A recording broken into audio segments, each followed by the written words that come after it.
Hello friends, welcome back to my YouTube channel visa convention. मेरा नाम है दीपिका और मैं फिर से लेके आई हूँ आप सबके लिए एक और इन्फॉर्मेटिव वीडियो।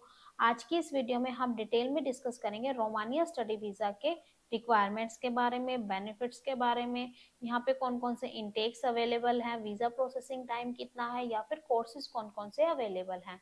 तो जो भी स्टूडेंट रोमानिया स्टडी वीज़ा के लिए प्लान कर रहे हैं, आज की ये वीडियो उनके लिए बहुत ही ज़्यादा इन्फॉर्मेटिव होने वाली है। तो वीडियो को लास्ट तक जरूर देखना। वीडियो शुरू करते हैं। सबसे पहले हम बात करते हैं रोमानिया स्टडी वीजा रिक्वायरमेंट्स के बारे में।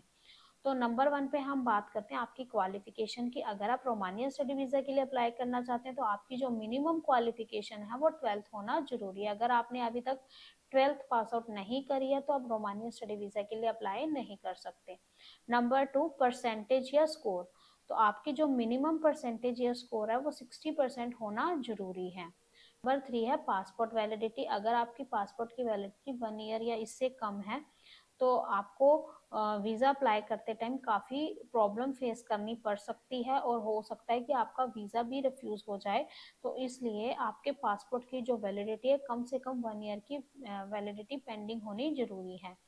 नंबर 4 पे हम बात करते हैं आपकी एज। आपकी जो मिनिमम एज है वो 18 ईयर होनी जरूरी है। बट अगर आपकी एज 18 साल से कम है तो उस केस में आपके पेरेंट्स को पेरेंट्स कंसेंट फॉर्म साथ में अटैच करना होता है और आपका कोई ना कोई लोकल जो गार्जियन है वो आपका रोमानिया में होना जरूरी है।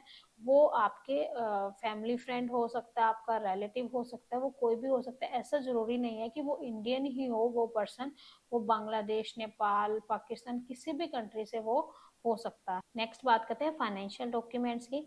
तो जब भी आप रोमानिया स्टडी वीजा के लिए अप्लाई करते हैं तो आपको फाइनेंशियल डॉक्यूमेंट जो भी पर्सन आपको स्पॉन्सर कर रहा है उनके साथ में अटैच करने मैंडेटरी होती हैं। बिना फाइनेंशियल डॉक्यूमेंट्स के आप फाइल सबमिशन नहीं कर सकते। नेक्स्ट बात करते हैं बर्थ सर्टिफिकेट। तो आपको रोमानिया स्टडी वीजा के लिए बर्थ सर्टिफिकेट जो कि मिनिस्ट्री ऑफ एक्सटर्नल अफेयर्स या पोस्टल होना जरूरी है वो भी साथ में अटैच करना होता है। इसके अलावा पीसीसी यानी कि पुलिस क्लियरेंस सर्टिफिकेट वो भी मिनिस्ट्री ऑफ एक्सटर्नल अफेयर्स या पोस्टल होना जरूरी है, तो वो भी आपको आपकी फाइल के साथ अटैच करना जरूरी होता है। इसके अलावा जो भी आपकी एजुकेशनल डॉक्यूमेंट है उसमें आपकी 10th, आपकी 12th या फिर आपकी जो भी लास्ट एजुकेशन है, यानी कि जो अगर आपने बैचलर की हुई है तो जो भी आपकी लास्ट मार्कशीट है, ये डॉक्यूमेंट भी आपके मिनिस्ट्री ऑफ एजुकेशन से या पोस्टल होने जरूरी है। तो ये थी कुछ रिक्वायरमेंट जो कि आपको वीजा एप्लीकेशन के टाइम पूरी करनी जरूरी होती है।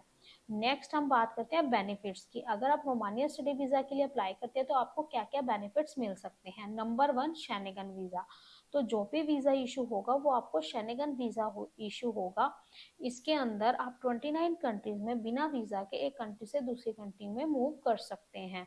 नेक्स्ट हम बात करते हैं वर्ल्ड क्लास एजुकेशन। तो यहाँ की जो एजुकेशन है वो बहुत ही अच्छी एजुकेशन है, वर्ल्ड क्लास एजुकेशन आप ले सकते हैं। नंबर 3, लो tuition fees. Romania study visa के लिए अगर आप अप्लाई करते हैं तो यहाँ की जो ट्यूशन फीस है वो अप्रोक्सीमेट 3000 यूरो से स्टार्ट हो जाती है, जो कि बहुत ही नॉमिनल फीस है अगर मैं बाकी शेनेगन कंट्री से कंपेयर करूं। तो इसलिए लो बजट में आप रोमानिया का शेनेगन वीजा ले सकते हैं। नेक्स्ट बात करते हैं अरास्मस ट्रांसफर प्रोग्राम।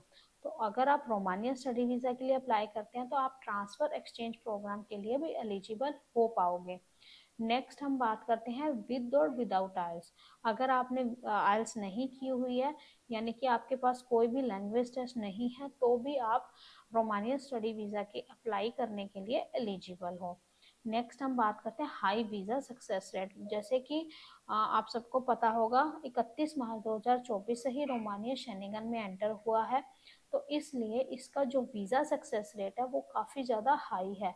तो आप लो ट्यूशन फीस में ही आपका वीजा लेके शेनेगन कंट्री में आप स्टडी कर सकते हो। नेक्स्ट हम बात करते हैं वीजा प्रोसेसिंग टाइम की। तो अगर आप रोमानिया स्टडी वीजा के लिए अप्लाई करते हो तो जो प्रोसेसिंग टाइम है वो 2 to 3 मंथ्स आपको लगता है। नेक्स्ट हम बात करते हैं इनटेक्स की। तो यहाँ पे 2 इनटेक्स अवेलेबल हैं, जनवरी और सितंबर इनटेक। नेक्स्ट हम बात करते हैं कि रोमानिया स्टडी वीजा के लिए अगर आप आते हैं तो कौन कौन से कोर्सेज यहाँ पे अवेलेबल हैं। तो यहाँ पे काफी सारे कोर्सेज आप चूज कर सकते हो। Number 1, business admin and management.